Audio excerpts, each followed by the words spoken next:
Incroyable paradoxe au Maghreb. L'Algérie, le pays le plus riche de la région, est totalement bloqué par ses dysfonctionnements et multiplie les annonces pour professeurs. Omettre à ses médecins et sa population des moyens de protection contre le coronavirus.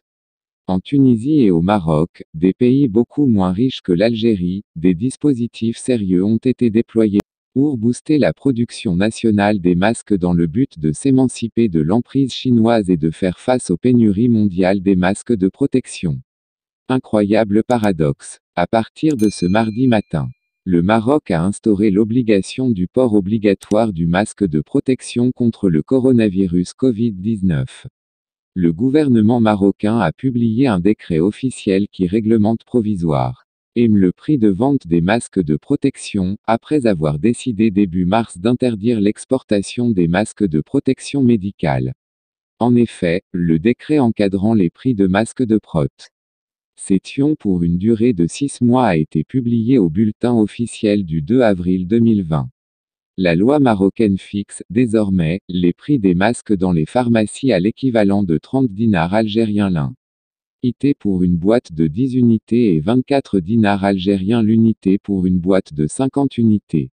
Et pour éviter toute pénurie des masques de protection, les autorités marocaines ont mobilisé toutes leurs capacités de production ainsi que l'ensemble de leurs acteurs de l'industrie du textile pour les encourager à développer la production des masques médicaux. Pour l'heure, la capacité de production du Maroc a atteint 5 millions d'unités par jour. Dès la semaine prochaine, les autorités marocaines ambitionnent d'atteindre une capacité de production de 3,3 millions d'unités, jour avec l'ambition d'augmenter davantage la production journalière. Pour répondre aux besoins de sa population, le Maroc a développé également des masques en tissu tissé et non tissé, jetables, et qui ne peuvent être utilisés plus de 4 heures. Ces masques répondent à des normes marocaines qui ont été mises en place spécifiquement pour réglementer la production marocaine naissante. Les normes marocaines ont été basées sur les références internationales en la matière. Elles seront rendues obligatoires à l'avenir, a affirmé un haut responsable du gouvernement marocain. En Tunisie, autre voisin de l'Algérie, les autorités ont également mis en place un plan d'action pour imposer le port obligatoire du masque à la population tunisienne. Le PDG de la pharmacie centrale de Tunisie, PCT, Rali Lamou, a affirmé hier lundi 6 avril 2020 qu'environ 30 millions de masques de protection seront fabriqués dans les 15 prochains jours. Officiellement en confinement, la Tunisie veut rendre disponibles tous ces masques avant le déconfinement. Les autorités tunisiennes assurent que les masques seront largement disponibles à partir de cette date dans l'ensemble des pharmacies du pays. Un comité au sein du ministère de la Santé publique tunisien étudie actuellement la question de la fabrication des masques et leur distribution à l'échelle nationale au profit de tous les citoyens.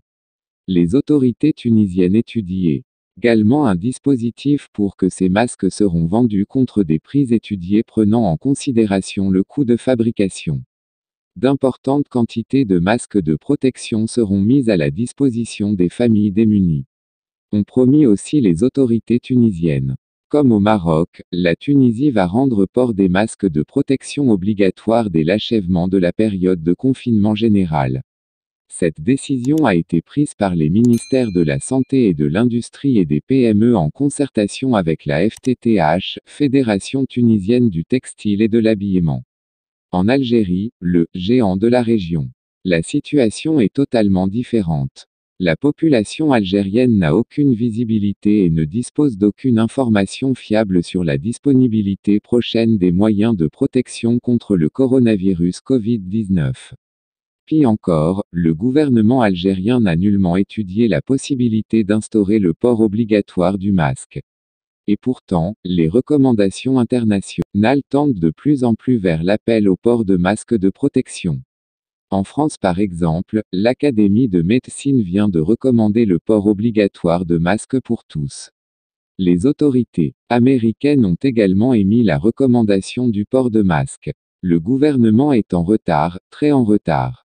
Pis encore, aucun dispositif pour améliorer la production nationale n'a été mis en place. Ni réunion de travail avec les entreprises algériennes ni un plan d'action clair et précis n'a été élaboré. Les ministères algériens se contentent de faire des promesses et d'attendre les avions. Est-ce que doit envoyer la Chine à l'Algérie pour lui fournir quelques quantités de produits médicaux? Malheureusement, contrairement à la Tunisie et le Maroc, l'Algérie n'a pratiquement aucun appareil de production locale. L'Algérie possède officiellement uniquement 4 producteurs de masques médicaux ainsi qu'une douzaine de fabricants de solutions hydroalcooliques publiques et privées. Pour un pays de 43 millions d'habitants. Cette situation est tout simplement insensée. La capacité de production de ces 4 producteurs est totalement méconnue. Personne ne dispose du moindre chiffre fiable. La seule information en notre disposition est que l'Algérie a fabriqué récemment près de 90 000 masques de protection. Un chiffre ridicule par rapport à la Tunisie et le Maroc. Le 21 mars dernier, le ministre délégué chargé de l'industrie pharmaceutique, Lotfi Benbamed, a fait savoir que l'Algérie a produit localement 11 millions d'unités et va importer 15 millions d'unités. Benbamed a fait savoir hier que la production nationale de ces masques pourrait être augmentée à 500 000 unités, jour pour répondre aux besoins en la matière. Comment et avec quelles usines? Le ministre délégué ne l'explique pas. Y a-t-il un plan de travail sur le terrain pour encourager la production nationale? Personne ne le sait encore. Et si Lotfi Benbamed parle de l'importation de 15 millions d'unités, la présidence annonce pour sa part l'achat de 100 millions de masques à la Chine. Ces contradictions internes dévoilent des incohérences au sein du système algérien. Et ces incohérences indiquent, malheureusement, que l'Algérie manque cruellement de bonne organisation pour affronter sérieusement les conséquences désastreuses de l'épidémie du coronavirus.